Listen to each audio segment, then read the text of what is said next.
جمهوری قزاقستان. جمهوری قزاقستان یکی از کشورهای آسیای مرکزی بوده 2.7 میلیون کیلومتر مساحت داشته. در میان این کشورها کلانترین کشور به حساب می رود. پایتختش شهر آستانه. این کشور از 17 ولایت عبارت است.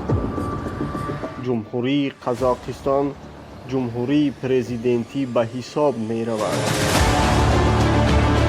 این کشور 5 همسایه دارد. در شمال و غرب با روسیه، در شرق با چین، در جنوب با کرغیزستان، ازبکستان و ترکمنستان. سرحدات عمومی آن 12,000 کیلومتر می باشد که بزرگترین مرز را با همسایه خود روسیه دارد که آن 7,600 کیلومتر را در بر می گیرد.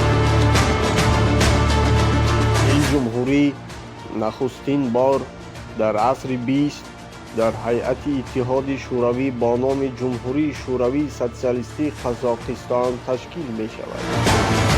پس از برهم خوردن اتحاد شوروی در سال 1991 استقلالیت کامل خیش را به دست می آورد.